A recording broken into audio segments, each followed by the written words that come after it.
ॐ अज्ञानातिमिरान्धस्य ज्ञानाञ्जनशलाकया चक्षुरुन्मीलितं येन तस्मै श्रीगुरवे नमः। श्रीचैतन्यमनोभीष्टं स्थापितं येन भूतले स्वयं रूपकदा मह्यं ददाति स्वपदान्तिकं। वन्देऽहं श्रीगुरो श्रीयुतपदकमलं श्रीगुरून् वैष्णवांश्च श्रीरूपं सागरजातं सहगण रघुनाथान्वितं धं सजीवं शाद्वैतं सावधूतं परिजनसहितं कृष्णचैतन्यदेवं श्रीराधाकृष्णपादान् सहगण ललिता श्रीविशाखान्वितांश्च। हे कृष्ण करुणा सिन्धो दीनबन्धो जगत्पते गोपेश गोपिका कान्त राधा कान्त नमोऽस्तुते। तप्त काञ्चन गौराङ्गी राधे वृन्दावनेश्वरी वृषभानुसुते देवी प्रणमामि हरिप्रिये। वाञ्छाकल्पतरुभ्यस्य कृपासिन्धुभ्य एव च पतितानां पावनेभ्यो वैष्णवेभ्यो नमो नमः। नमो ॐ विष्णुपादाय कृष्णप्रेष्ठाय भूतले श्रीमते भक्तिवेदान्त स्वामिन् इति नामिने।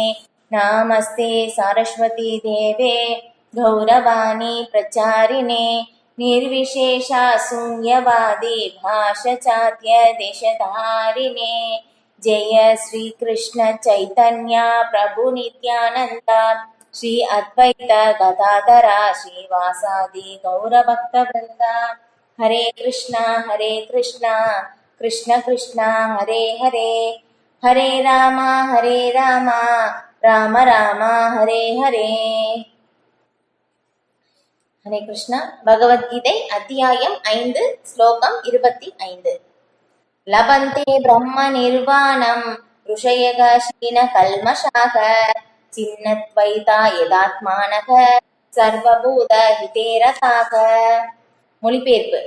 யாரெல்லாம் சந்தேகத்தினால் எழும் இருமைகளுக்கு அப்பாற்பட்டுள்ளனரோ, மனதை உள்நோக்கி ஈடுபடுத்தியுள்ளனரோ, மற்ற உயிர்வாளிகளின் நலனுக்காக பாடுபடுவதில் எப்போது முனைப்புடன் உள்ளனரோ, எல்லா பாவங்களிலிருந்தும் விடுபட்டுள்ளனரோ அவர்கள் வரத்தில் முக்தி அடைகின்றனர். பொருளுரை. கிருஷ்ண பக்தியில் முழுமையாக ஈடுபட்டு உள்ளவனை மட்டுமே உலகிலுள்ள எல்லா உயிர்வாளிகளுக்கும் நற்பணி செய்பவன் என்று கூற முடியும். எல்லாவற்றின் மூலம் கிருஷ்ணரே என்னும் ஞானத்தை எப்போது ஒருவன் உண்மையாக அடைகின்றானோ அப்போது அத்தகு உணர்வில் செயல்படும் போது அவன் அனைவருக்காகவும் செயலாற்றுகிறான். கிருஷ்ணரே பரம அனுபவிப்பாளர், பரம உரிமையாளர், பரம நண்பர் என்பதை மறந்துள்ளதே மனித குலத்தின் துன்பங்களுக்கு காரணம். எனவே மனித குலத்தினிடையே இவ்வுணர்வை புதுப்பிப்பதற்காக செய்யப்படும் செயலே மிக உயர்ந்த சமூக சேவையாகும். பரத்தில் முக்தி அடைந்தவனாக இல்லாத நிலையில் ஒருவனால் இத்தகு முதல் தர சமூக நல தொண்டில் ஈடுபட முடியாது. கிருஷ்ண பக்தனுக்கு அவரது ஒப்புயர்வற்ற நிலையில் எவ்வித சந்தேகமும் இல்லை. எல்லா பாவங்களிலிருந்தும் விடுபட்டு இருப்பதால் அவனிடம் எந்த சந்தேகமும் கிடையாது. இதுவே தெய்வீக அன்பின் நிலையாகும். மனித சமுதாயத்திற்கு உடல் சம்பந்தமான தொண்டுகளை மட்டுமே செய்வதில் ஈடுபட்டுள்ளவன் உண்மையில் எவருக்குமே உதவி செய்ய முடியாது. வெளிப்புற உடலுக்கும் மனதிற்கும் தரப்படும் தற்காலிக நிம்மதி திருப்திகரமானது அல்ல. முழுமுதற் கடவுளுடனான உறவை மறந்து இருப்பதே வாழ்க்கை போராட்டத்தின் துன்பங்களுக்கான மூல காரணம் என்பதை அறிய வேண்டும். கிருஷ்ணருடனான தனது உறவை முழுமையாக உணர்ந்தவன் ஜட உலகில் வசிக்கும் போதிலும் முக்தி பெற்ற ஆத்மாவாவான். ஓம் நமோ பகவதே வாசுதேவாய. ஓம் நமோ பகவதே வாசுதேவாய. ஓம் நமோ பகவதே வாசுதேவாய. ஹரே கிருஷ்ணா. அத்தியாயம் 5 ஸ்லோகம் 25. யாரெல்லாம் சந்தேகத்தினால் எழும் இருமைகளுக்கு அப்பாற்பட்டுள்ளனரோ, மனதை உள்நோக்கி ஈடுபடுத்தியுள்ளனரோ, மற்ற உயிர்வாளிகளின் நலனுக்காக பாடுபடுவதில் எப்போதும் முனைப்புடன் உள்ளனரோ, எல்லா பாவங்களிலிருந்து விடுபட்டுள்ளனரோ அவர்கள் பக்தி பரத்தி முக்தி அடைகின்றனர். இல்லையா? ஒரு தூய கிருஷ்ண பக்தன் இப்ப அவங்க எந்த மாதிரி செயல்படுவாங்க அப்படின்னு சொல்லி இங்க பிரபுபாதர் இங்க கீழே பொருளுரையில விளக்குறாங்க. கிருஷ்ண பக்தியில் முழுமையாக ஈடுபட்டு உள்ளவனை மட்டுமே உலகில் உள்ள எல்லா உயிர்வாளிகளுக்கும் நற்பணி செய்பவன் என்று கூற முடியும். இல்லையா? பொதுநல சேவை அப்படின்னு சொன்னோம்னா எது அப்படின்னு சொல்லி இங்க பிரபுபாதர் இங்க விளக்குறாங்க. அது சரி. இப்ப உங்ககிட்ட ஒரு சின்ன கேள்வி. பொதுநல சேவை அப்படின்னு சொன்னோம்னா நம்ம எதையெல்லாம் சொல்லலாம்?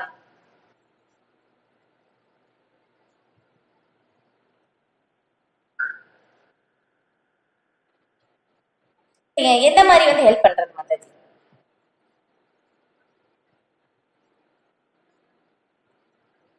நம்ம வெளியே பாக்குறோம் இல்லையா? இந்த மாதிரி எல்லாமே நம்ம பாக்குறோம். பொதுநல சேவை அப்படின்னாக்கா எப்படி பாக்குறோம் நம்ம? துணி கொடுக்கறது, சாப்பாடு கொடுக்கறது, அப்புறம்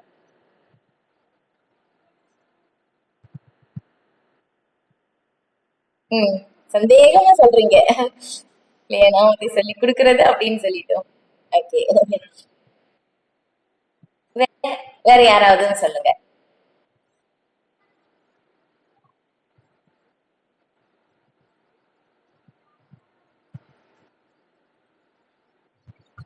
சொல்லுங்க போதும். இல்ல, பொதுநல சேவை அப்படின்னாக்கா நம்ம எது சொல்லலாம்? இங்க நம்ம இடத்துல பாக்குறோம் பொதுநல சேவை பண்றாங்க. அது எல்லாமே செய்யறாங்க அப்படின்னு சொல்லி கேக்குறேன்.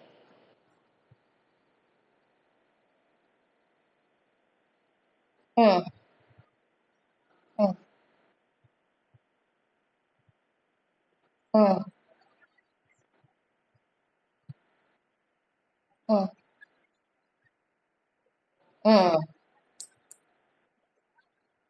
நீங்க நினைக்கிறீங்க. ஓகே. இப்ப வெளியே நம்ம பாக்குறது எப்படி அவங்க எல்லாருமே செய்யறாங்க? வெளியே நம்ம பாக்குறோம் இல்லையா?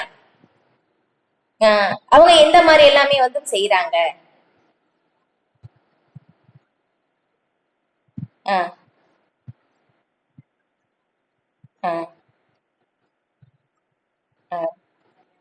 ஓகே.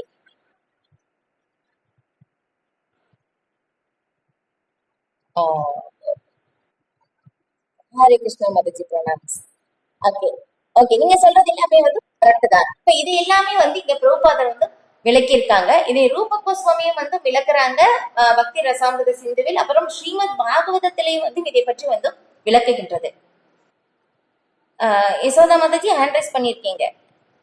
என்ன மாதாஜி சொல்லுங்க. ஓகே. அப்ப இது விளக்கப்படுது. இப்ப இதுல பார்க்கும்போது என்னன்னா 3 விதமான சேவைகள், தொண்டுகள் இருக்கு. ஒன்று உடல் சார்ந்த தொண்டு. ஓகேவா?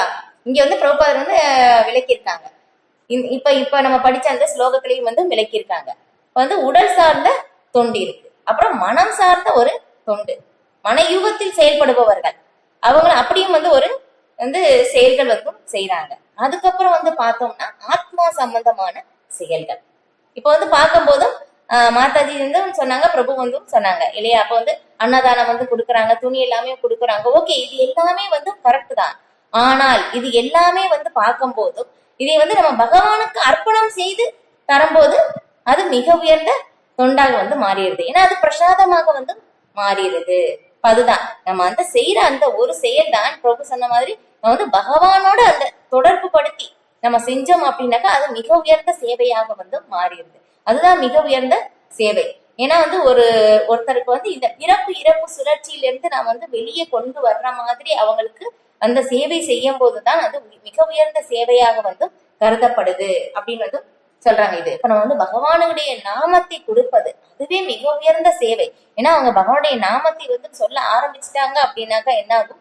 கண்டிப்பாக அவங்க மரண சமயத்தில் பகவானுடைய நாமத்தை அவங்க சொல்லிட்டாங்கன்னா திரும்ப இந்த துன்பமயமான உலகத்துக்கு வர தேவையில்லை. பகவானே சொல்லிட்டாங்க, யார் ஒருவர் இறக்கும் சமயத்தில் என்னுடைய நாமத்தை சொல்கின்றார்களோ அவர்கள் மீண்டும் இந்த பௌதிக உலகில் பிறவி எடுப்பதில்லை அப்படின்னு சொல்லிட்டு.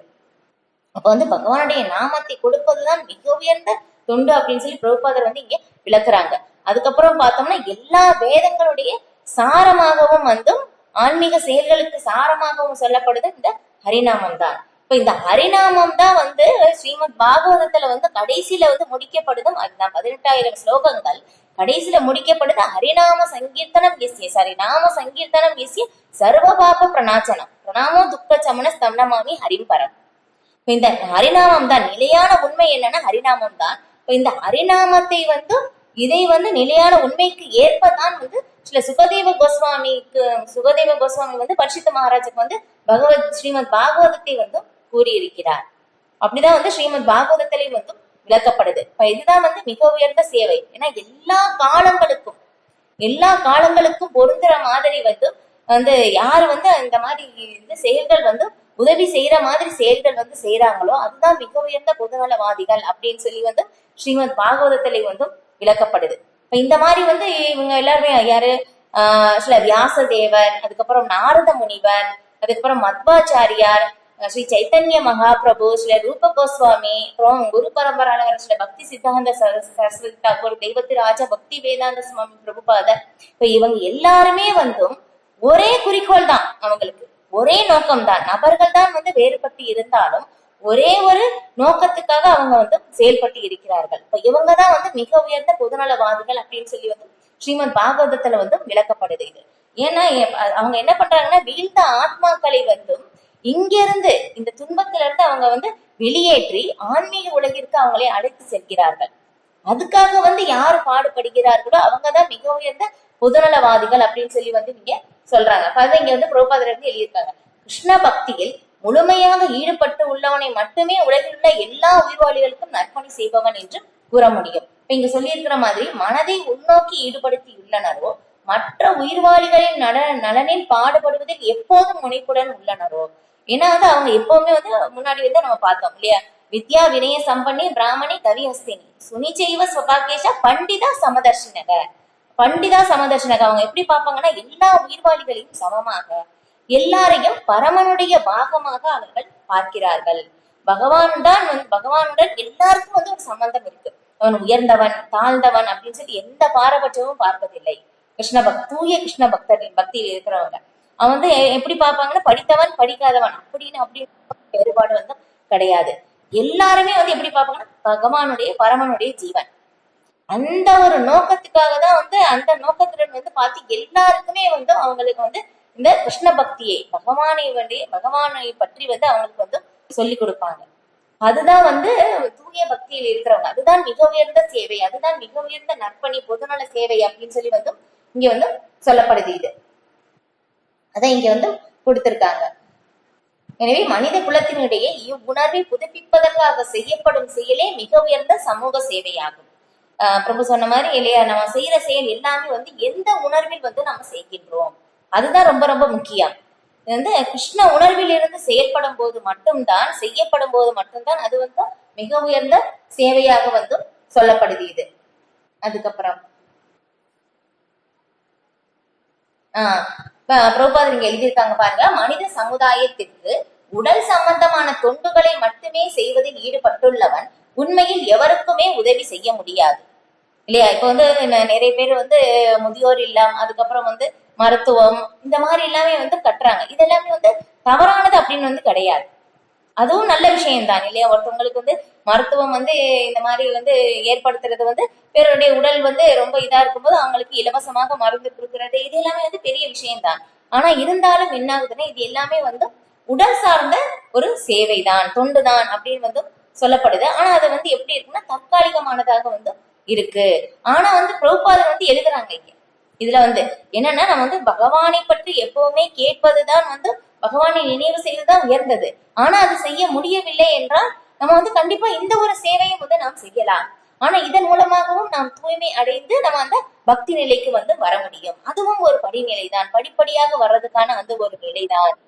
முழுமையாக கிருஷ்ண உணர்வில் ஈடுபட முடியவில்லை என்றால் அதுவும் செய்யலாம். பின்னாடி அந்த அத்தியாயத்துல வந்து அந்த ஃப்ளோவை வந்து வரும். அதை நம்ம வந்து பின்னாடி வந்து பார்க்கலாம், எப்படி வந்து செய்யலாம் அப்படின்னு சொல்லி எல்லாமே வந்து விளக்கி இருப்பாங்க, எந்த மாதிரி நம்மளுடைய தொண்டுகள் இருக்க வேண்டும் அப்படின்னு சொல்லி. இப்போ இந்த உடல் சம்பந்தமான தொண்டுகள் எல்லாமே வந்து செய்யும் போது அது வந்து உதவி செய்ய முடியாது அப்படின்னு சொல்றது வந்து எப்படி நம்ம புரிஞ்சுக்கலாம் அப்படின்னாக்கா, அது வந்து எப்படி உபயோகம் இல்லாதது அப்படின்னு கேட்டது கிடையாது, தற்காலிகமானது அப்படின்னு வந்து சொல்லப்படுது. அவ்வளவுதான். வந்து உடல் வந்து தற்காலிகமாக இருக்கிறனால உடலுக்காக செய்யக்கூடிய செயல்கள் எல்லாமே வந்து தற்காலிகமாக வந்து இருக்கு. அதுக்கப்புறம் வெளிப்புற உடலுக்கும் மனதிற்கும் தரப்படும் தற்காலிக நிம்மதியும் திருப்திகரமானது அல்ல. ஏன்னா உடலும் மனதும் வந்து நம்ம வந்து இந்த மாதிரி செய்யக்கூடிய செயல்கள் எல்லாமே வந்து என்ன ஆகும்னா நம்மளுடைய வந்து மரணத்தோட நின்றுவிடும்.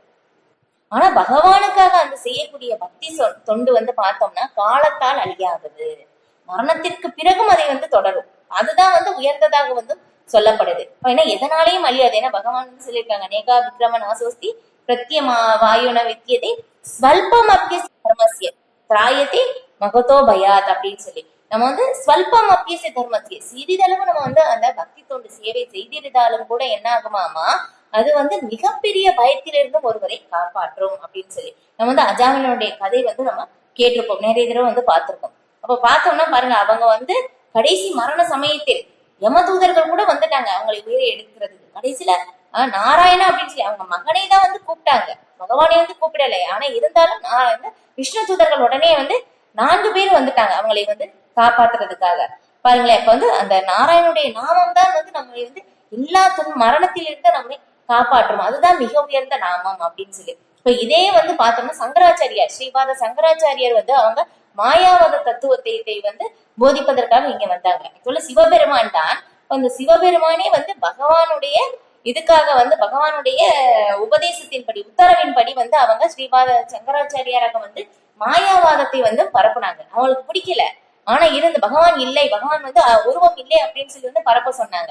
ஆனா வந்து சிவபெருமான் ஒரு தூய பக்தர் இல்லையா, ஆனா இருந்தாலும் பார்த்தோம்னா பகவானுடைய உத்தரவுப்படி அவங்க செயல்பட்டாக வேண்டும். அதனால அவங்க வந்து இந்த வேதாந்த தத்துவத்தை அது எல்லாமே வந்து உபதேசம் செய்யும் போது அவங்களே வந்து ஒத்துக்கிறாங்க.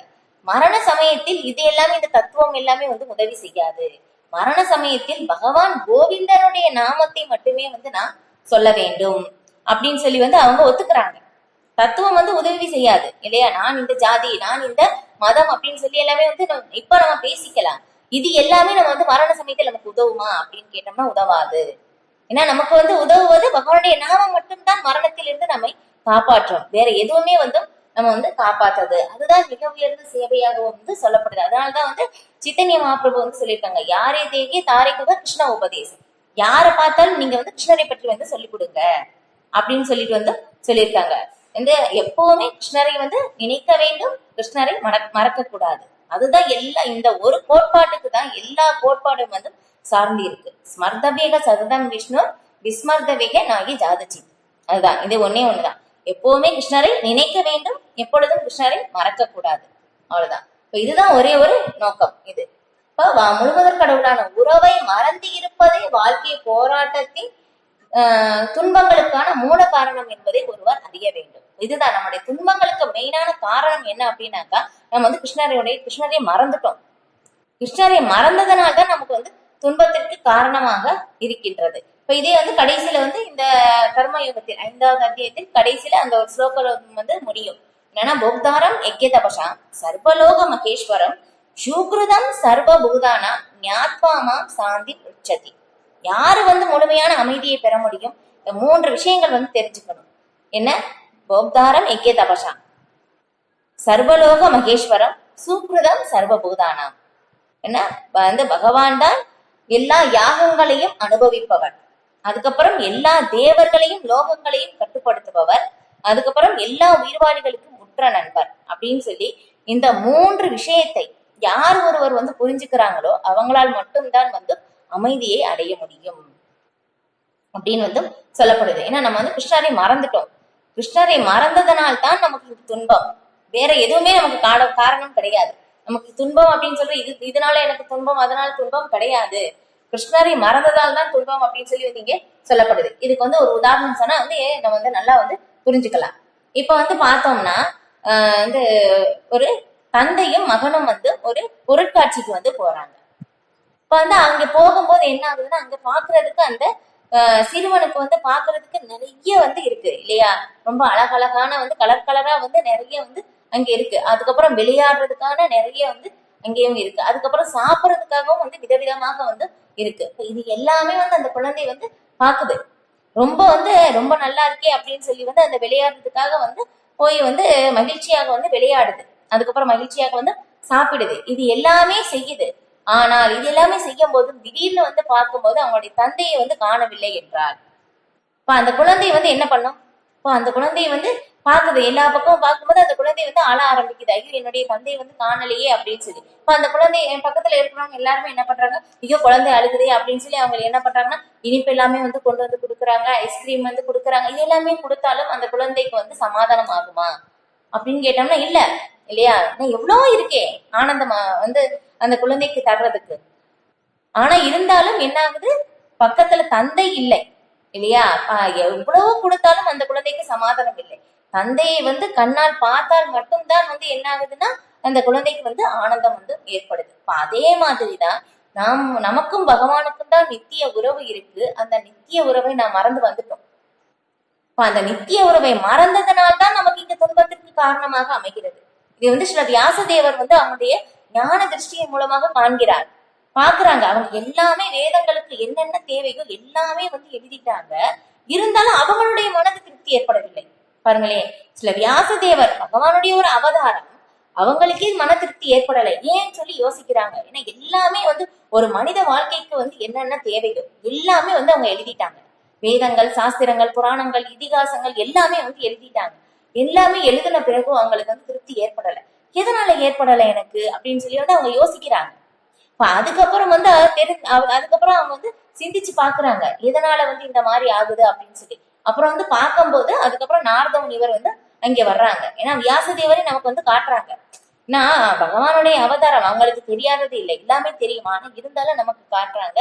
இந்த துன்பத்திலிருந்து மன திருப்தி அடைவதற்காக வந்து நம்ம வந்து கண்டிப்பாக ஆன்மீக குருவை ஏற்றுக்கொள்ளும் போது மட்டும்தான் இதை வந்து நம்ம தெரிந்து கொள்ள முடியும் அப்படின்னு சொல்லி வந்து நாரத முனிவர் வந்து அவங்களுடைய மன திருப்தி அடையாதது அந்த ஒரு நிலையை வந்து அவங்களுக்கு சுட்டி காட்டுறாங்க.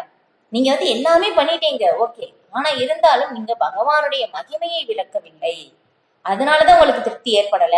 அதனால வந்து நீங்க ஆழ்ந்து சிந்தித்து பகவானுடைய மகிமையை வந்து எழுதுங்க அப்படின்னு சொல்லும் போது அவங்க வந்து ஆழ்ந்து சிந்திச்சு பாக்குறாங்க. சமாதி நிலையில் வந்து போய் பார்க்கும் போதும் எல்லா ஜீவாத்மாக்களும் தேவையற்ற துன்பங்களில் ஈடுபட்டு இருக்கிறார்கள், தேவையற்ற துன்பத்தை அனுபவித்துக் கொண்டு இருக்கிறார்கள். ஆனா ஆக்சுவலா எல்லா உயிர்வாளிகளும் ஜீவாத்மாக்கள். இங்க நம்ம வந்து துன்பம் அனுபவிக்கிறவரே கிடையாது. ஏன்னா நம்ம எல்லாருமே வந்து நித்தியமான ஆன்மீக ஜீவாத்மாக்கள், ஆனந்தமயமானவர்கள். நம்முடைய நிலை நித்திய ஆனந்தமயோபியாசா. பகவான் எப்படி ஆனந்தமயமானவராக இருக்கிறாரோ அதே மாதிரிதான் நம்மளுடைய நிலையும் ஆனந்தமாக இருக்கிறது. ஆனா என்ன ஆச்சுன்னா நம்ம இங்க தேவையற்ற துன்பத்தை வந்து இங்க அனுபவித்துக் கொண்டு இருக்கிறோம். அதை வந்து பாக்குறாங்க சில வியாசதேவர். ஓ இதுதான் வந்து காரணமா, இதுதான் வந்து துன்பத்திற்கு வந்து எல்லாருடைய துன்பத்திற்கும் காரணம் இதுதானா அப்படின்னு சொல்லி வந்து பாக்குறாங்க. அந்த அந்த வியாதி தான் அப்படின்னு சொல்லி வந்து பார்த்துட்டு இதுல இருந்து வெளியே வர்றதுக்கான அந்த ஒரு தீர்வையும் வந்து பாக்குறாங்க. ஓ பகவானுக்கு அந்த பக்தி தொண்டு சேவை செய்வதுதான் துன்பத்திலிருந்து வெளியே வருவதற்கான தீர்வு அப்படின்னு சொல்லி தெரிஞ்சுதான் அதுக்கப்புறம் தான் வேதங்களின் சாரமாகிய ஸ்ரீமத் பாகவதத்தை சில வியாசதேவர் தொகுக்கின்றார். இதுதான் அப்ப வந்து பகவானுக்கு செய்கின்ற அந்த ஒரு உயர்ந்த சேவை மட்டும்தான் மிக உயர்ந்த பொதுநல சேவையாக வந்து செல்லப்படுது. ஏன்னா வந்து நாம சொல்றோம் இல்லையா, துன்பம் அப்படின்னு நம்ம வந்து துன்பம்னா என்ன சொல்லுவோம்னா ஒவ்வொரு பிரச்சனையும் சொல்லுவோம். நமக்கு எனக்கு இந்த பிரச்சனை இல்ல, இந்த உறவின் மூலமாக எனக்கு வந்து பிரச்சனை, இந்த பண பிரச்சனை, அது இல்லை இது இல்லை, இவங்கனால எனக்கு வந்து இதாகுது அப்படின்னு சொல்லி ஏதோ ஒரு விதமான வந்து பிரச்சனை வந்து சொல்லுவோம். ஏன்னா இந்த பௌதிகத்துல அப்படிதான் இருக்கு, அப்படிதான் படைக்கப்பட்டிருக்கு. ஆதி தெய்வீக, ஆதி பௌதிக, ஆதி ஆத்மிக. உடலால் மனதால் ஏற்படும் துன்பம், பிற உயிரினங்களால் ஏற்படும் துன்பம், இயற்கை சீற்றத்தினால் ஏற்படும் துன்பம். இதை வந்து நம்மளால தடுக்கவே முடியாது. இங்க நம்ம இருக்கோம், இந்த பௌதிக உலகம் இப்படிதான் டிசைன் செய்யப்பட்டிருக்கு. இங்க இருந்துட்டு நாம வந்து இதை வந்து நாம வந்து வெளியேற வேண்டும் அப்படின்னு சொல்லி நினைச்சோம்னா இந்த துன்பத்தை வந்து நாம் வந்து இங்க வந்து சமாளிக்க வேண்டும் அப்படின்னாக்கா நம்மளால முடியாது. நாம இங்க இருந்து வெளியே ஏறணும். அதுதான் இப்ப இங்க இருந்து நம்ம வெளியே ஏறினா மட்டும்தான் வந்து நமக்கு துன்பத்திலிருந்து வெளியே வர முடியும். ஏன்னா பகவான் இங்க சொல்லிட்டாங்க, துக்காலயம் அசாஸ்வதம், இது துன்பங்கள் நிறைந்த இடம், தற்காலிகமான இடம் அப்படின்னு சொல்லி. இங்க நமக்கு வந்து சந்தோஷத்தை வந்து எதிர்பார்க்க முடியாது. அப்ப வந்து நம்முடைய நிலை வந்து ஆன்மீகமயமானது. இப்ப இங்க இருந்து நாம வெளியேறி பகவானுடைய லோகத்தை அடைய வேண்டும். இப்ப அதுக்காக வந்து யார் உதவி செய்கிறார்களோ அப்ப அவங்கதான் வந்து உண்மையான பொதுநலவாதிகள் அப்படின்னு சொல்லி வந்து நீங்க வந்து சொல்லப்படுது இது. ஓகே, இப்ப இதுதான் கிருஷ்ணனுடனான தனது உறவை முழுமையாக உணர்ந்தவன் ஜட உலகில் வசிக்கும் போதிலும் முக்தி பெற்ற ஆத்மாவாவான். அதனால அவங்க என்ன எப்படி இருப்பாங்கன்னா, முக்தி பெற்ற ஆத்மாக்கள் இந்த உலகத்துல எந்த விதமான ஒரு நிலை வந்தாலும் அவங்க வந்து கவலையே பட மாட்டாங்க. ஏன்னா அவங்களுக்கு தெரியும் இப்படிதான் இருக்கு. யாராவது திட்டுறாங்களா, ஓகே, ஏன்னா எல்லாமே வந்து நான் கிடையாது அப்படின்னு சொல்லி அந்த ஒரு நிலையில் வந்து எப்பவுமே அந்த ஆத்ம தளத்தில் வந்து இருப்பாங்க. இங்க சொல்லியிருக்கிற மாதிரி மனதை உள்நோக்கி ஈடுபடுத்தியுள்ளனரோ, எப்பவுமே மனதை உள்நோக்கி வந்து செலுத்தியிருப்பாங்க பகவானோட பரமாத்மாவோட. ஏன்னா நாம ஜீவாத்மா தான், நான் இந்த உடலே கிடையாது, இந்த உடலுக்கும் எனக்கும் சம்பந்தமே இல்லை, நான் ஜீவாத்மா. பகவான் வந்து நமக்குள்ள வந்து பகவான் பரமாத்மாவாக இல்லை, எல்லா உயிர்வாளிகளுடைய இதயத்தில் பகவான் பரமாத்மாவாக வந்து இருக்காங்க. பகவானுடைய பரமாத்மாவுடைய கட்டளையை வந்து அவங்க நிறைவேற்றுகிறார்கள். அதை ஒன்று அந்த ஒரு சிந்தனை மட்டும்தான் வந்து அவங்களுக்கு இருக்கும். அதனால வெளிப்புறமாக எதனாலும் அவங்க பாதிக்க வந்து படமாட்டாங்க. அதை ஒரு முக்கியத்துவமாகவும் வந்து அவங்க எடுத்துக்கொள்ள மாட்டாங்க. அந்த ஒரு நிலைக்கு வந்து உயர்ந்தவங்க தான் வந்து எல்லாரையும் வந்து எல்லா உயிரினங்களையும் வந்து சமமாக வந்து பார்ப்பாங்க. பகவான் பரமனுடைய ஒரு அம்சம் அப்படின்னு சொல்லி வந்து பார்த்து எல்லா ஜீவாத்மாக்களையும் வந்து எப்படி இந்த துன்பத்திலிருந்து வெளியேற்றலாம், அவங்களுடைய சிந்தனை எல்லாமே வந்து அதுதான். அந்த ஒரு சிந்தனையில் தான் எப்பவுமே வந்து ஈடுபட்டு எல்லாருக்குமே வந்து எப்படி உதவி செய்யலாம் அப்படின்னு சொல்லி அந்த ஒரு எண்ணத்திலேயே வந்து அவங்க செயல்படுவாங்க. அவங்கதான் வந்து மிக உயர்ந்த பொதுநலவாதிகள் அப்படின்னு வந்து இங்க சொல்லப்படுகிறது. அடுத்து ஸ்லோகம் 26. காமக்ரோத விமுக்தானாம் யதீனாம் யதசேதசாம் அபிதோ பிரம்ம நிர்வாணம் வர்த்ததே விதிதாத்மனாம். மொழிபெயர்ப்பு: யாரெல்லாம் கோபத்தில் இருந்தும் எல்லா பௌதீக ஆசைகளில் இருந்தும் விடுபட்டுள்ளனரோ, தன் உணர்வும் தன் ஒழுக்கமும் நிறைந்த பக்குவத்தை அடைவதற்காக தொடர்ந்து முயல்கின்றனரோ, அவர்கள் கூடிய விரைவில் பரத்தில் முக்தி அடைவது உறுதி. முக்தியை அடைவதற்காக தொடர்ந்து பாடுபடும் சாதுக்களில் கிருஷ்ண பக்தனே மிக சிறந்தவன் ஆவான். இவ்வுண்மையை பாகவதம் 4.22.39 பின்வருமாறு உறுதி செய்கின்றது. எத் பாத பங்கஜ பலாச விலாச பக்தியா கர்மாசயம் கிரதிதம் உத்கிரதயந்தி சந்தக தத்வன்ன ரிக்த மதையோ எதையோ அபிருத்த ஸ்ரோதோ கணாஸ்தம் அரணம் பஜ வாசுதேவம். பக்தி தொண்டின் மூலம் பரமபுருஷ பகவானான வாசுதேவரை வழிபட முயற்சி செய். பலநோக்கு செயல்களுக்கான ஆழமான ஆசைகளை வேறு அறுத்து இறைவனின் பாத கமலங்களுக்கு சேவை செய்து திவ்யமான ஆனந்தத்தில் ஆழ்ந்திருக்கும் பக்தர்கள் தங்களது புலன்களின் உந்துதல்களை திறம்பட கட்டுப்படுத்துகின்றனர். ஆனால் மிகச்சிறந்த சாதுக்களாலும் அதுபோன்று கட்டுப்படுத்துவது சாத்தியம் அல்ல. செயலின் பலனை அனுபவிப்பதற்கான ஆசைகளை கட்டுப்படுத்த மிகச்சிறந்த சாதுக்களும் பெருமுயற்சி செய்கின்றனர். ஆனால் அவர்களுக்கும் கடினமாக திகழும் அளவிற்கு இவ்விருப்பங்கள் கட்டுண்ட ஆத்மாவினுள் மிகவும் ஆழமாக வேரூன்றியுள்ளன. கட்டுண்ட ஆத்மாவினுள் கிருஷ்ண உணர்வின் மூலம் இடையராது பக்தி தொண்டில் ஈடுபட்டு தன் உணர்வில் பக்குவம் அடைந்துள்ள கிருஷ்ண பக்தன் வெகு விரைவில் பரத்தில் முக்தி அடைகிறான். தன்னுணர்வில் முழு ஞானத்தை உடைய அவன் எப்போதுமே சமாதி நிலையில் இருக்கிறான். ஓர் உதாரணம் கூறுவோமானால், தர்ஷன தியான சம்ஸ்பர்ஷை மத்ஸ்ய கூர்ம விகங்கமாக ஸ்வான்ய பத்னானி புஷ்ணந்தி ததாகம் அபி பத்மஜ. மீன் பார்வையாலும் ஆமை தியானத்தினாலும் பறவைகள் தொடுவதாலும் தங்களது குழந்தைகளை வளர்க்கின்றன. பத்மஜனே, அது போன்றே நானும் செய்கிறேன். மீன் தனது குஞ்சுகளை பார்வையாலேயே வளர்க்கின்றது. ஆமை அதன் குட்டிகளை தியானத்தினால் வளர்க்கின்றது. ஆமையின் முட்டைகள் கரையில் இருக்க நீரினுள் இருக்கும் ஆமை அம்முட்டைகளின் மீது தியானம் செய்கின்றது. அதுபோலவே கிருஷ்ண உணர்விலுள்ள பக்தன் இறைவனின் இடத்தை விட்டு வெகு தொலைவில் இருந்தாலும் கிருஷ்ண உணர்வில் ஈடுபடுவதன் மூலம் அவரை இடையராது எண்ணி தன்னை அவ்விடத்திற்கு உயர்த்தி கொள்ள முடியும். அவன் ஜட துன்பங்களின் வலியினை உணர்வது இல்லை. இந்நிலை பிரம்ம நிர்வாணம் பரத்தில் இடையராது லைத்து இருப்பதால் ஜட துயரங்கள் மறைந்துள்ள நிலை எனப்படுகின்றன. அதான் இப்ப இங்க வந்து சொல்லியிருக்க மாதிரி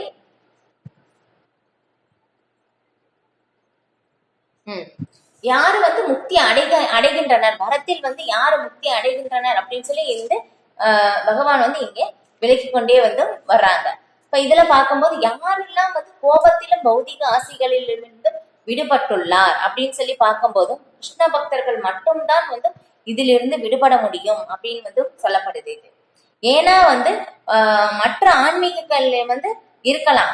இப்ப இங்க சொல்லிடுற பிரபுபாதர் எழுதுறாங்க பாருங்க, முக்தியை அடைவதற்காக தொடர்ந்து பாடுபடும் சாதுக்களில் கிருஷ்ண பக்தனே மிக சிறந்தவன். ஏன்னா வந்து அவங்க முக்தி அடைவதற்காக பாடுபடுவதனால அவங்க என்ன பண்ணுவாங்கன்னா யார்கிட்டையும் வந்து அவங்க பொறாமையும் கொள்ள மாட்டாங்க.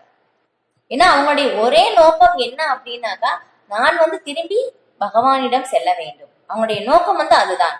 அந்த ஒரு நோக்கம் மட்டும்தான் வந்து அவங்களுக்கு இருக்கும். அதுக்கப்புறம்னா நான் வந்து இந்த மாதிரி மிக உயர்ந்த ஒரு பகவானுடைய லோகத்துக்கு செல்வதற்கான ஒரு தகுதியும் எனக்கு இருக்கு அப்படின்னு சொல்லி அந்த தற்பெருமையும் அவங்களுக்கு இருக்காதாமா.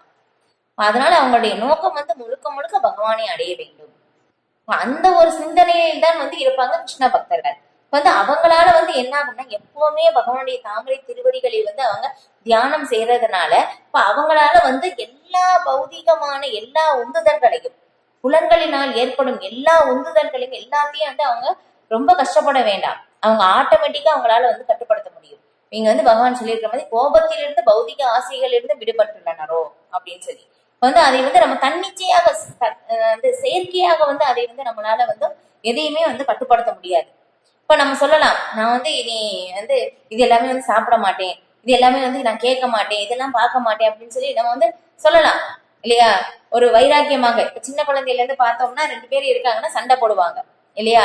வந்து இந்த டிவி ரிமோட்டுக்கு தான் சண்டை வரும் இல்லையா? இப்ப 2 பேருக்கு சண்டை வரும்போது இப்போ நான் பார்க்கவே மாட்டேன், நான் சாப்பிடவே மாட்டேன் அப்படின்னு சொல்லிட்டு இது எவ்வளவு நேரம் இருக்கும் இல்லையா? கொஞ்ச நேரத்துல வந்து மாறிடும். அந்த வைராக்கியம் வந்து நமக்கு வந்து வந்து செயற்கையான முறையில் வந்து செய்ய முடியாது. ஆனா கிருஷ்ண பக்தர்களால வந்து அதை வந்து அவங்க தன்னிச்சையாகவே வந்து கட்டுப்படுத்த முடியும். ஏன்னா அவங்களுடைய புலன்களில் வந்து ஈடுபாடு இல்லாம வந்து இருக்க முடியாது. புலன்களுக்கு ஈடுபாடு அவசியம். ஆனா அதை வந்து அவங்க பகவானுடைய சேவையில் எப்படி ஈடுபடுத்தலாம் அப்படின்னு சொல்லி வந்து பார்த்து அவங்க வந்து அந்த மாதிரி வந்து ஈடுபடுத்தும் போதும் அவங்க என்ன ஆகுதுன்னா ஆட்டோமேட்டிக்கா வந்து தங்களுடைய புலன்கள் வந்து கட்டுப்படுத்தப்படும். ஆனா இதே பார்த்தோம்னா மிகச்சிறந்த சாதுக்களால் கூட அதை கட்டுப்படுத்துவது சாத்தியம் இல்லை. இப்ப இதே பார்த்தோம்னா பாருங்க, விஸ்வாமித்திரர் இல்லையா? அப்ப அவங்க வந்து எவ்வளவு கடுமையான தவம் வந்து செய்யறாங்க. ஐயா கடுமையான தவம் வந்து ரொம்ப செஞ்சுட்டாங்க அப்படின்னாக்கா வந்து அவங்களுக்கு வந்து என்ன ஆகும்னா இந்திரனுடைய பதவி வந்து கிடைச்சிடும். இப்ப இது வந்து இந்திரனுக்கு பயம், என்னுடைய பதவி போயிருமா அப்படின்னு சொல்லி என்ன பண்ணுவாங்கன்னா இந்திரன் வந்து அவங்க தேவேந்திரன் வந்து அவங்களை வந்து தொந்தரவு செய்வதற்காகவே வந்து அனுப்புவாங்க. ஏன்னா அவங்களுடைய தவத்தை வந்து கலைக்க வேண்டும் அப்படின்னு சொல்லிட்டு. அதனால அவங்க வந்து மேனகையை வந்து அனுப்புறாங்க ஒரு தடவை, அதுக்கப்புறம் வந்து ஊர்வசியை வந்து அனுப்புறாங்க. இந்த மாதிரி 2 தடவை வரும்போதும் அவங்க வந்து காமத்தினாலும் பாதிக்கப்பட்டார், அதுக்கப்புறம் வந்து கோபத்தினாலும் வந்து பாதிக்கப்பட்டார். இந்த 2 தடவை வந்து விஸ்வாமித்திரர் வந்து அவங்க என்ன ஆச்சுன்னா தவத்தின் வலிமையை இழந்து விட்டார். இந்த கோபமும் காமமும் என்ன ஆகுமாமா நம்மளுடைய செய்து வைத்த அந்த நம்முடைய இது தவத்தின் வலிமையை வந்து நமக்கு வந்து இல்லாம வந்து பண்ணிடும் அப்படின்னு சொல்லி வந்து சொல்லப்படுது. இது எப்படி சொல்லுன்னா வந்து பானை இருக்கு இல்லையாப்பா, அந்த பானையில வந்து தண்ணி ஊத்தினா நமக்கு நிக்கும். ஆனா இந்த பானையிலே ஓட்டை இருந்ததுன்னா என்ன ஆகும்? அது கீழே வந்து போய்கிட்டே இருக்கும். இந்த பானையில எவ்வளவு தண்ணி இருந்தாலும் அந்த ஓட்ட வழியே வெளியே போய்கிட்டே இருக்கும். அந்த மாதிரிதானா மாமா நம்ம வந்து கோபத்தையும் வந்து பௌதிக ஆசைகளையும் வந்து கட்டுப்படுத்த வேண்டியது அவசியம் அப்படின்னு சொல்லி வந்து இங்க சொல்லப்படுறாங்க. இங்க வந்து அதுல இருந்து யார் விடுபட்டுள்ளனரோ, அதுக்கப்புறம் தன்னுணர்வும் தன் ஒழுக்கமும் நிறைந்த பக்குவத்தை அடைவதற்காக தொடர்ந்து முயல்கின்றனரோ, கண்டிப்பா அவங்களுக்கு வந்து எப்படின்னா நம்ம வந்து தன்னுணர்வு அடைவணும், அதுதான் நம்முடைய நிலை அப்படின்னு சொல்லி அவங்க தெரிஞ்சு என்ன பண்ணவங்க யாரிடமும் பொறாமை கொள்வதில்லை. இப்ப சொன்ன மாதிரி தற்பெருமையும் அவங்க வந்து அடைவது இல்லை. வந்து பகவானை அடைய வேண்டும் அப்படின்னு சொல்லி அந்த ஒரு இதுக்காக வந்து அவங்க தொடர்ந்து வந்து முயற்சி செய்யறாங்க இல்லையா? அவங்க மட்டும்தான் வந்து பரத்தில் முக்தி அடைவது உறுதி அப்படின்னு சொல்லி வந்து இங்க பகவான் வந்து விளக்குறாங்க. இப்ப இதுலயும் பார்க்கும் போதும் கோபத்தை கட்டுப்படுத்த இல்லையா? இல்லையா வந்து அம்பரீஷ் மகாராஜா அவங்களுடைய கதை வந்து ஸ்ரீமத் பாகவதத்தில் வந்து விளக்கப்படுது. வந்து அம்பரீஷ் மகாராஜா பார்த்தோம்னா ஒரு தூய பக்தர், ஆனா ஒரு அரசராக வந்து இருக்கிறார். ஆனா துர்வாச முனிவர் அவங்களை வந்து சந்திக்கிறதுக்காக வந்து வர்றாங்க இல்லையா? நேற்று ஏகாதேசி இருந்தது இல்லையா? அதே மாதிரி வந்து இந்த அம்பரீஷ் மகாராஜா வந்து இந்த மாதிரி ஏகாதேசி விரதம் வந்து இருக்காங்க. இப்ப இந்த மாதிரி ஏகாதேசி விரதம் இருக்கும்போது அவங்க வந்து ஒரு சொட்டு தண்ணி கூட வந்து அவங்க குடிக்கல, நிர்ஜல் அந்த மாதிரி வந்து அவங்க வந்து இருக்காங்க விரதம். அந்த மாதிரி விரதம் இருந்து அடுத்த நாள் துவாதேசி அன்னைக்கு வந்து நம்ம அதுக்கான ஒரு நேரம் இருக்கு. அந்த நேரத்துக்குள்ள வந்து நம்ம விரதத்தை வந்து முடிக்க வேண்டும். அப்படி முடிக்கும் போது அந்த விரதத்தின் பலன் வந்து நமக்கு கிடைக்கும். இப்ப அதனால வந்து அந்த மாதிரி விரதம் வந்து முடிக்கிற நேரம் வரும்போது என்ன ஆகுதுன்னா கரெக்டா வந்து அந்த நேரத்துல வந்து துர்வாச முனிவர் வந்து வர்றாங்க. இப்ப அந்த துர்வாச முனிவர் வந்தோடனே அரசருக்கு வந்து ரொம்ப சந்தோஷம். ஓகே, ஒரு முனிவர் வந்து வந்துட்டாங்க விரதத்தை முடிக்கும் போது, அவ வந்து முனிவரோட சேர்ந்து நான் வந்து விரதத்தை வந்து முடிக்கலாம் அப்படின்னு சொல்லி சொல்லும் போது என்ன ஆகுதுன்னா துர்வாச முனிவர் வந்து அவங்க சீடர்களோட வந்து வந்திருக்காங்க. அது அவங்க என்ன பண்றாங்கன்னா சரி நான் வந்து தூய்மை செய்து வர்றேன் அப்படின்னு சொல்லி அவங்க குளிக்கிறதுக்காக போறாங்க நதிக்கரைக்கு. சரி, ஆனா இவங்க என்ன ஆகுதுன்னா அவங்க இங்க வர்றதுக்குள்ள வந்து அந்த நேரம் வந்து முடிய போகுது. விரதம் வந்து ஒரு அரசர் வந்து முடிக்கல அப்படின்னாக்க நாட்டு மக்களும் வந்து விரதத்தை வந்து முடிக்க முடியாது. அதுக்கப்புறம் வந்து இந்த மாதிரி முடிக்கல அப்படின்னாக்க விரதத்தின் பலனும் வந்து கிடைக்காது அப்படின்னு சொல்லி வந்து என்ன பண்றதுன்னு யோசிக்கிறாங்க. எல்லாருமே வந்து ஒவ்வொரு ஆலோசனை வந்து சொல்றாங்க. அதுக்கப்புறம் கடைசியில வந்து என்ன சொல்லப்படுதுன்னா வந்து அவங்க சரி நீங்க வந்து ஏன்னா துர்வாச முனிவரை அவங்க விட்டுட்டும் வந்து அவங்க சாப்பிட முடியாது இல்லையா, ஏன்னா ஒரு முனிவர் வந்திருக்காங்க. இப்ப அவங்களை விட்டுட்டு வந்து எப்படி வந்து அவங்க வந்து விரதத்தை வந்து முடிக்க முடியும், சாப்பிட முடியும், அது தவறாயிரும், மரியாதை வந்து செலுத்தாத மாதிரி ஆயிரும் அப்படின்னு சொல்லும் போது அவங்க யோசிக்கும் போது அவங்க என்ன பண்றாங்கன்னா வந்து எல்லாருமே வந்து சொல்லும் போது ஒரு கருத்து வந்து சொல்றாங்க. என்னன்னா சரி நீங்க வந்து தண்ணி கூட வந்து குடிக்கல, நம்ம வந்து எது சாப்பிடலையோ அதை சாப்பிட்டு நம்ம வந்து விரதம் வந்து முடிக்கலாம். நம்ம வந்து தானியங்கள் வந்து சாப்பிடாம வந்து நம்ம வந்து விரதங்கள் இருப்போம். இப்போ தானியத்தை சாப்பிட்டு நம்ம வந்து விரதத்தை வந்து முடிப்போம். இப்போ அவங்க வந்து நீர் கூட அருந்தாம இருந்ததுனால அதனால என்ன சொல்றாங்கன்னா நீங்க ஒரு துளி நீர் மட்டும் வந்து சாப்பிடுங்க, அது வந்து விரதம் முடித்த மாதிரியும் ஆகும், முடிக்காத மாதிரியும் ஆகும், சரி முடித்த மாதிரியும் ஆகும், துர்வாச முனிவரை அவமானப்படுத்தாத மாதிரியும் ஆகும் அப்படின்னு சொல்லி சொன்னதுனால என்ன ஆகும்னா ஒரே ஒரு துளி நீர் வந்து குடிக்கிறாங்க. அதுக்கப்புறம் நாட்டு மக்கள் எல்லாருமே வந்து விரதத்தை வந்து முடிக்க முடியும் அப்படின்னு சொல்லி இந்த ஒரு துளி நீர் குடித்தது வந்து என்ன ஆச்சுன்னா துர்வாச முனிவருக்கு அவங்களுடைய ஞான திருஷ்டியை வந்து அவங்க பார்த்துட்டு அவங்களுக்கு வந்து ரொம்ப கோபம் வந்துருச்சு. நான் வந்து ஒரு முனிவர், நான் வந்திருக்கேன், எனக்கு மரியாதை இல்லாம வந்து நீ வந்து விரதத்தை முடிச்சிட்டியா அப்படின்னு சொல்லி ரொம்ப கோபத்தோட அங்க வர்றாங்க. அந்த கோபத்துல அவங்க என்ன பண்றாங்கன்னா அவங்க தலைமுடியை இருந்து எடுத்துட்டாங்க. இப்ப அந்த தலைமுடியில இருந்து என்ன ஆகுதுன்னா ஒரு அசுரன் தோன்றி அம்பரீஷ மகாராஜரை வந்து கொல்ல வரும்போது என்ன ஆகுது, அதுக்கு முன்னாடி வந்து தூய பக்தர்களுக்கு பாதுகாப்பு செலுத்துறதுக்காக வந்து ஏற்கனவே வந்து சுதர்சன சக்கரம் அம்பரீஷ மகாராஜா பாதுகாப்புக்காக அங்க வந்துருச்சு. அது வந்து அசுரன் வந்து அம்பரீஷ் மகாராஜரை தாக்க வந்த உடனே வந்து என்ன ஆகுது, சுதர்சன சக்கரம் வேகமாக வந்து அந்த அசுரனை கொண்டுட்டு துர்வாச முனிவரை கொள்வதற்காக வந்து வந்து கொள்வதற்காக போகுது. துர்வாச முனிவர் அதை பயந்து வேகமாக ஓடுகிறார். இதுதான் ஒரு தூய பக்தருக்கும் சாதாரண ஒரு சாதுக்கும் உள்ள வித்தியாசம் அப்படின்னு சொல்லப்படுது. இப்ப இதே பார்த்தோம்னா அசுரன் வந்து அம்பரீஷ் மகாராஜரை கொல்ல வரும்போது அம்பரீஷ் மகாராஜா எங்கேயுமே போகல. இதுதான் ஏன்னா எல்லாருக்கும் மரணம் போதும், இதன் மூலமாக என்னுடைய மரணம் வர வேண்டும், சம்பவிக்க வேண்டும் அப்படின்றதுனா நான் இதுதான் பகவானுடைய விருப்பமா நான் ஏற்றுக்கொள்ள தயார் அப்படின்னு சொல்லி வந்து தூய பக்தர்கள் வந்து அதை வந்து ஏற்றுக்கொள்கிறார்கள். ஆனா வந்து இவங்க துர்வாச முனிவர் என்ன பண்ணாங்கன்னா சுதர்சன சக்கரத்தை வந்து அவங்க பின்னாடியே வருதுன்னு சொன்னோம்னா அவங்க வேகமா ஓடி போறாங்க. அவங்க வேகமா ஓடி போய் ஃபர்ஸ்ட் வந்து பிரம்மலோகத்துக்கு வந்து போறாங்க. எல்லா பிரபஞ்சத்தையும் போறாங்க பாருங்க. வந்து பிரம்மலோகத்துக்கு போய் அவங்க கிட்ட கேட்கும் போதும் எனக்கு தெரியாதுப்பா, நானே பகவானுடைய கண்ட்ரோல்ல தான், பகவானுடைய சேவையில தான் வந்து நான் சேவை செய்யறேன். வந்து சுதர்சன சக்கரம் வந்து என்னுடைய ஆயுதம் கிடையாது, என்னால வந்து ஒண்ணும் முடியாது அப்படின்னு சொன்ன உடனே அவங்க வந்து அதுக்கப்புறம் சிவலோகத்துக்கு வந்து போறாங்க. சிவபெருமான் கிட்ட அங்க போனோம்னா இது வந்து என்னுடைய ஆயுதமே கிடையாது, அதனால வந்து என்னால வந்து எதுவுமே பண்ண முடியாது அப்படின்னு சொன்னோன்னா நேரா அதுக்கப்புறம் அவங்க வைகுண்ட லோகத்துக்கு வந்து போறாங்க. வந்து அந்த மாதிரி வைகுண்ட லோகத்துக்கு வந்து போறாங்க. அப்ப அங்க போன உடனே பார்த்தோம்னா பகவான் விஷ்ணு வந்து அங்க தூங்கியிருக்காங்க. இப்ப அவங்க கிட்ட வந்து கேக்குறாங்க, பகவானே என்னை வந்து காப்பாத்துங்க, உங்களுடைய சுதர்சன சக்கரம் வந்து பின்னாடி வந்து என்னை வந்து துரத்திக்கிட்டே வருது, என்னுடைய வெப்பம் வந்து தாங்க முடியல அப்படின்னு சொல்லி வந்து சொல்றாங்க. இன்னும் இந்த 1000 சூரியன்கள் எவ்வளவு சூரியன் சேர்ந்தோம்னா அந்த அளவுக்கு வெப்பமா சுதர்சன சக்கரத்தினுடைய வெப்பம், அதை வந்து என்னால தாங்க முடியல, முதுகு ஃபுல்லாமே வந்து எனக்கு வந்து எரியுது அப்படின்னு சொல்லும் போது அப்ப வந்து பகவான் சொல்றாங்க, நான் வந்து சுதர்சன சக்கரத்தை வந்து நான் அனுப்பல, அதனால அதை கட்டுப்படுத்தக்கூடிய சக்தியும் வந்து எனக்கு இல்லை, அது தானாகவே வந்து வந்துவிட்டது, நான் வந்து எதுவுமே பண்ண முடியாது அப்படின்னு சொன்ன உடனே அப்ப வந்து பகவானே வந்து சரி துர்வாச முனிவர் சொல்றாங்க, நீங்களே கடைசி கதி, வேற யாருமே இல்லை அப்படின்னு சொல்லி உங்ககிட்ட வந்து நீங்களே வந்து இந்த மாதிரி சொன்னா நான் என்ன செய்யறது அப்படின்னு சொல்லும் போது இதற்கு ஒரு வழி இருக்கு அப்படின்னு வந்து சொல்றாங்க. அப்ப வந்து ஒரு ஸ்லோகம் கூட வந்து சொல்லுவாங்க, ரொம்ப நல்லா இருக்கும், ஏன்னா பக்தர்கள் தான் என்னுடைய இதயம். அப்ப வந்து கேக்குறாங்க துர்வாச முனிவர், உங்களுக்கு இதயமே இல்லையா அப்படின்னு சொல்லி கேக்குறாங்க. ஆமா, என்னுடைய இதயம் என்னுடைய பக்தர்கள் கிட்டதான் வந்து இருக்கு அப்படின்னு வந்து சொல்றாங்க. அப்ப நான் என்ன பண்றது, இதுக்கு ஒரு வழியே இல்லையா அப்படின்னு சொல்லி சொல்லும் போது வழி இருக்கு அப்படின்னு சொல்லி சொல்றாங்க பகவான். என்ன அப்படின்னு சொல்லி கேட்டோம்னா, நீங்க துர்வாச முனிவருடைய காலையே வந்து போய் விடுங்க அப்படின்னு சொன்ன உடனே ஓகே அப்படின்னு சொல்லி அவங்க என்ன பண்றாங்க, திரும்பி வந்து போறாங்க. அங்க இருந்து இங்க வர்ற வரைக்கும் வர்றதுக்கு 6 மாத காலம் ஆயிட்டது. 6 மாத காலம் வந்து ஓடி வந்திருக்காங்க.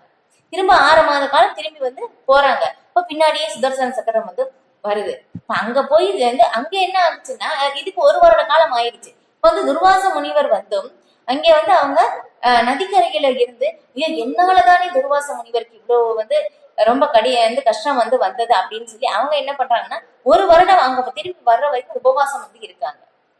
பாருங்களேன், இது எல்லாம் நம்மளால சிந்திக்கவே முடியாது. நாம எப்படி நினைப்போம், ஓகே அவங்க வந்து கஷ்டப்பட்டாங்க, அவங்க வந்து அனுபவிக்கிறாங்க, எனக்கு என்ன ஆச்சு இல்லையா? நம்மளுடைய சிந்தனை அப்படிதான் இல்லையா? ஆனா வந்து துர்வாசம் இவங்க அம்பரீஷ் மகாராஜா அவங்க திரும்பி வர்ற வரைக்கும் உபவாசம் வந்து இருக்காங்களாமா 1 வருட காலம். அவங்க திரும்பி வந்த பிறகு இப்ப அவங்க என்ன பண்றாங்க, அதுக்கப்புறம் இங்க வந்து அவங்களுடைய காலில் வந்து விழுகிறாங்க துர்வாச முனிவர். இப்ப அதுக்கப்புறம் வந்து இது இது அம்பரீஷ் மகாராஜுக்கு ரொம்ப கூச்சமாக இருக்கு.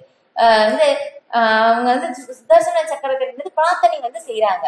இப்ப வந்து அம்பரீஷ் மகாராஜா வந்து பிரார்த்தனை செய்த பிறகுதான் சுதர்சன சக்கரமே வந்து துர்வாச முனிவரை விட்டு வந்து விலகி வந்து போகுது. பாருங்களேன், இதுதான் இப்ப அவங்க முன்னாடியே காலில் விழுந்தா சரியா இருந்திருக்கும்.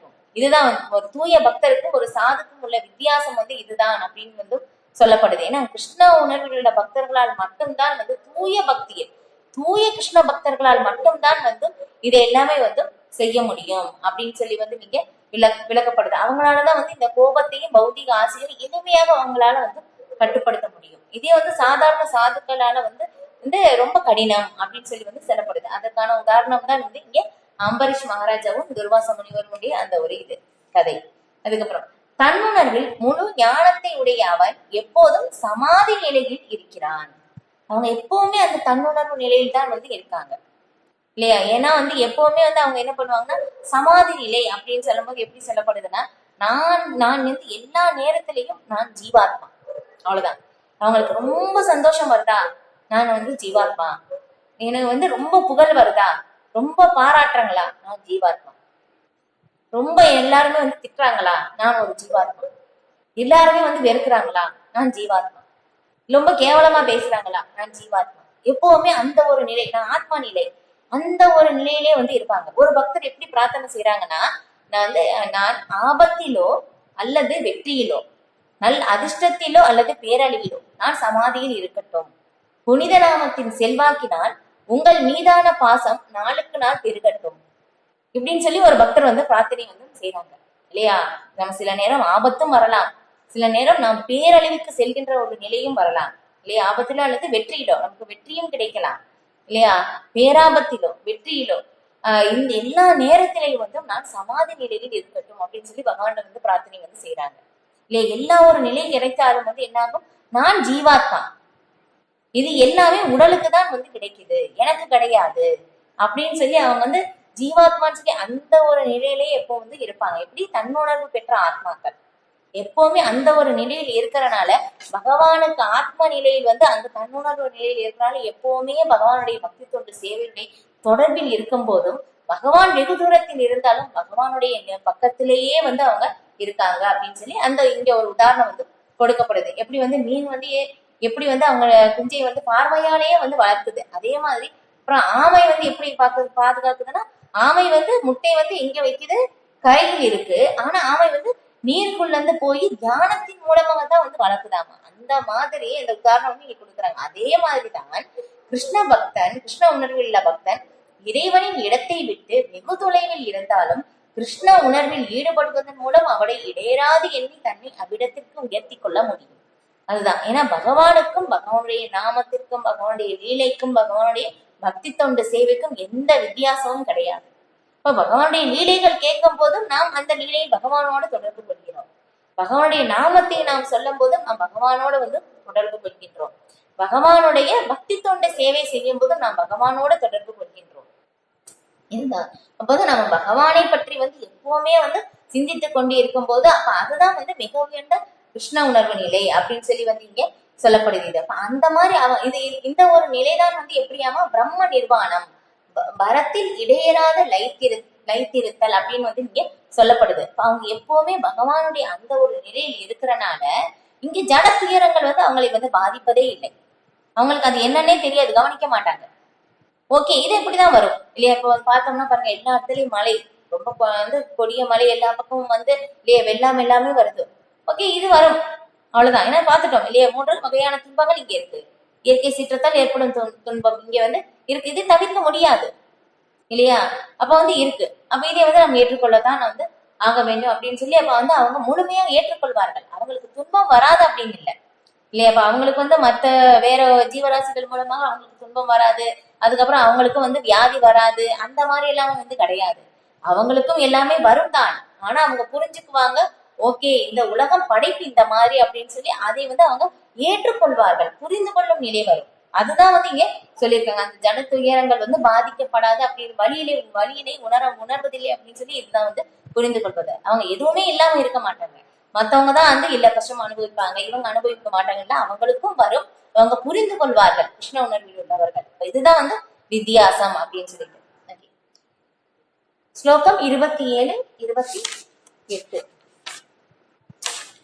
ஸ்பர்ஷான் கிருத்வா பகேர் பாக்யாம் சசுச்சைவாந்தரே ப்ருவோக பிராணாபானோ சமோ கிருத்வா நாசாப்யந்தரசாரிணோ ஏதேந்திரிய மனோபுத்திர் முனிர்மோக்ஷ பராயணக விகதேச்சா பயக்ரோதோ இதக சதா முக்த ஏவசக.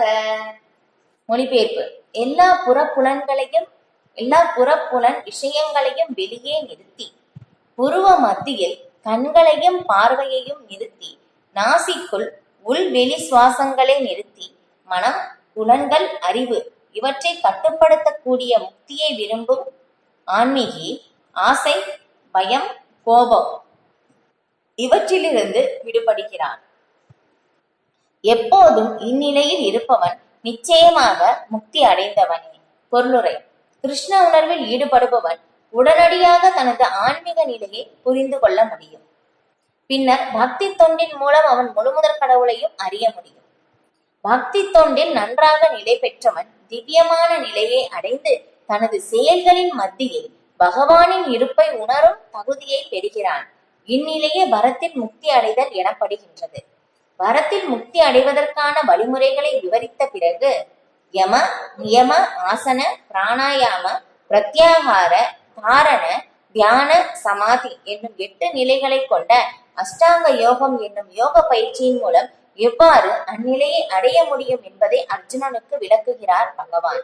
6ஆம் அத்தியாயத்தில் தெல்ல தெளிவாக விவரிக்கப்படக்கூடிய இந்த யோக வழிமுறை இந்த 5ஆம் அத்தியாயத்தின் இறுதியில் சுருக்கமாக விளக்கப்பட்டுள்ளது. கேட்டல், தொடுதல், பார்த்தல், சுவைத்தல், முகர்தல் என்னும் புலன் விஷயங்களை யோக பயிற்சியில் பிரத்யாகார என்னும் முறையின் மூலம் வெளியே நிறுத்தி, பார்வையை புருவ மத்தியில் வைத்து கண்களை பாதி மூடிய நிலையில் மூக்கின் நுனியில் கவனத்தை நிறுத்த வேண்டும். முழுவதுமாக கண்களை மூடுவதில் எந்த லாபமும் இல்லை, ஏனெனில் உறங்கிவிட நல்ல வாய்ப்பு உண்டு. முழுவதுமாக கண்களை திறந்து கொண்டு இருப்பதும் பலனற்றது, ஏனெனில் புலனின்ப பொருள்களால் கவரப்படுவதற்கான அபாயம் உள்ளது. உடலினுள் மேலும் கீழும் இயங்கும் காற்றை சமப்படுத்துவதால் சுவாசமானது நாசிக்குள் கட்டுப்படுத்தப்படுகிறது. இத்தகைய யோகத்தை பயில்வதால் புலன் கட்டுப்பாட்டை அடைந்து வெளியிலுள்ள புலனின்ப பொருட்களை தவிர்த்து வரத்தில் முக்தி அடைவதற்கு தன்னை தயார்படுத்த முடியும். எல்லாவித பயம் மற்றும் கோபத்திலிருந்து விடுபட்டு திவ்யமான தளத்தில் பரமாத்மாவின் இருப்பை உணர்வதற்கு இந்த யோக முறை உதவுகின்றது. வேறு விதமாக கூறினால், யோகத்தின் கொள்கைகளை நிறைவேற்றுவதற்கு கிருஷ்ண உணர்வே மிக எளிமையான வழி. இது அடுத்த அத்தியாயத்தில் தெளிவாக விளக்கப்படும். சதா சர்வ காலமும் பக்தி தொண்டில் ஈடுபட்டு இருப்பதால் இதர ஈடுபாடுகளில் தனது புலன்களை இழக்கும் ஆபத்து கிருஷ்ண உணர்வினனுக்கு இல்லை. அஷ்டாங்க யோகத்தை விட புலன்களை அடக்குவதற்கு இதுவே சிறந்த வழியாகும். இது இப்ப இதுல பார்த்தோம்னா அடுத்த அத்தியாயத்துல வந்து தியான யோகத்தை பற்றி வந்து விளக்கப்படுது. இப்ப அந்த தியான யோகத்தை பற்றி வந்து ஒரு இந்த ஸ்லோகத்திலேயே வந்து பகவான் வந்து சொல்றாங்க, இந்த மாதிரி வந்து செய்ய வேண்டும் அப்படின்னு சொல்லி.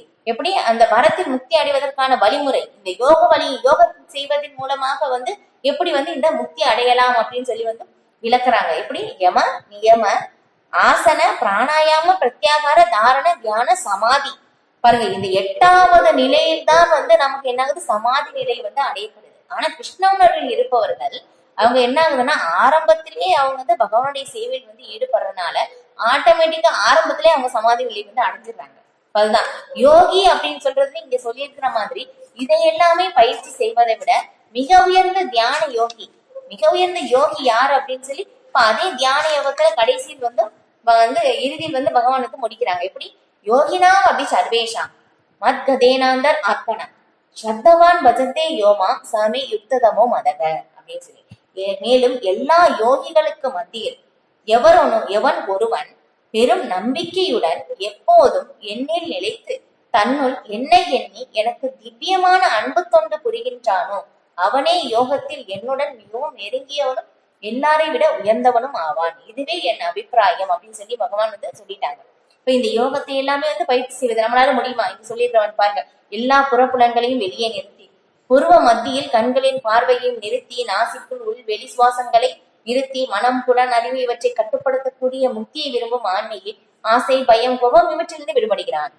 எப்போதும் இந்நிலையில் இருப்போம் நிச்சயமாக முக்தி அடைந்தவன். இது நம்மளால பயிற்சி செய்ய முடியுமா அப்படின்னு ரொம்ப ரொம்ப கடினம் இல்லையா? அப்ப இது இந்த நிலை எப்ப அடையப்படுதுன்னு பார்க்கும்போது 8வது நிலைதான்.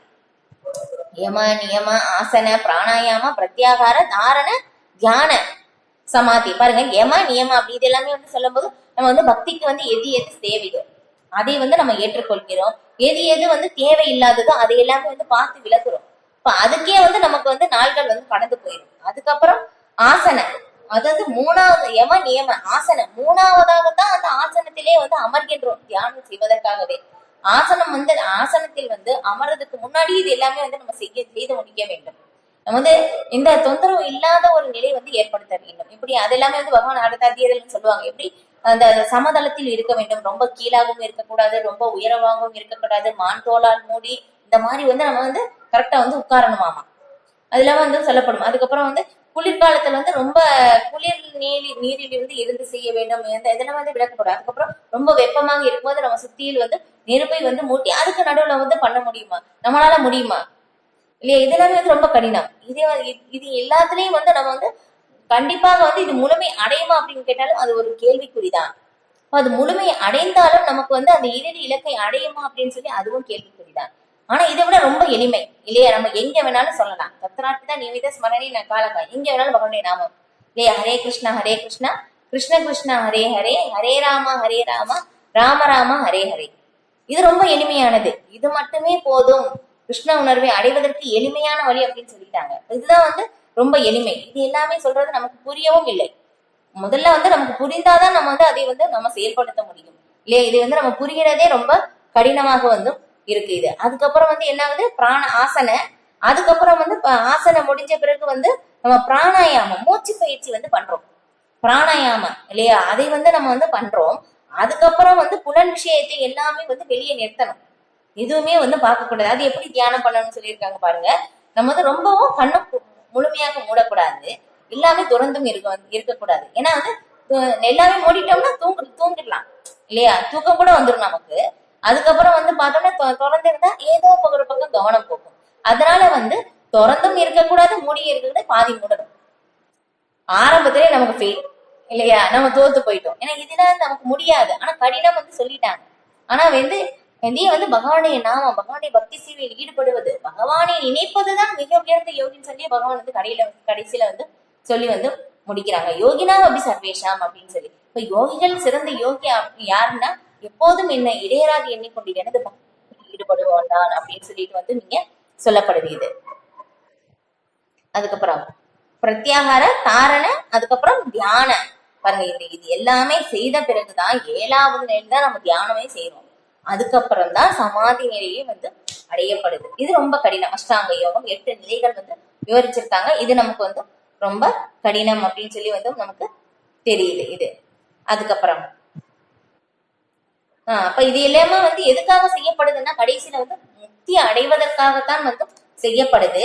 ஆனா வந்து என்ன ஆகுது, இதன் மூலமாக நமக்கு வந்து ஆசை பயம் கோபம் இதிலிருந்து நம்ம வந்து வெளியே வர முடியும். இது எல்லாமே வந்து நம்ம பயிற்சி செய்யும் போதும். ஆனா நம்முடைய மெயினான பயம் என்ன அப்படின்னாக்க எல்லாருக்கும் வந்து நம்முடைய எதிர்காலம் எந்த மாதிரி இருக்கும் அப்படின்னு சொல்லி அந்த ஒரு பயம்தான் வந்து நமக்கு மிகப்பெரிய பயத்தை வந்து கொடுக்கின்றது. இப்ப அதை வந்து யோக கொள்கைகளை நிறைவேற்றுவதற்கு கிருஷ்ண உணர்வே மிக எளிமையான வழி அப்படின்னு சொல்லி வந்து இங்க சொல்லப்பட்டுச்சு இல்லையா.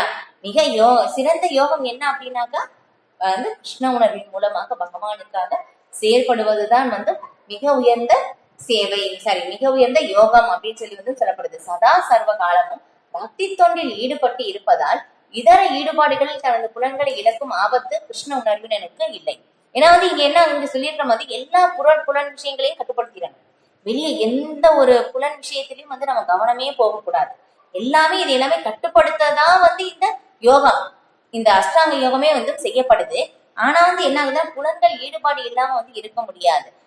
அதனால வந்து என்ன ஆகுதுன்னா அந்த எல்லா யுத்த வைராக்கியம் எல்லாமே வந்து என்ன ஆகுது, பகவானுடைய சொந்தமானது அப்படின்னு சொல்லி நினைச்சு எல்லாமே பகவானுடைய சேவையில் வந்து ஈடுபடுத்தும் போது என்ன ஆகுதுன்னா வந்து ஆட்டோமேட்டிக்கா வந்து அங்க புலன்கள் வந்து கட்டுப்படுத்தப்படுது. தனியாக வந்து இந்த மாதிரி வந்து அஷ்டாங்க யோகம் எல்லாம் செய்து நம்ம கட்டுப்படுத்த தேவையே இல்லை. அதனால வந்து நம்ம வந்து புலன்கள் வந்து தவறான ஒரு ஈடுபடவும் வந்து செய்யாது.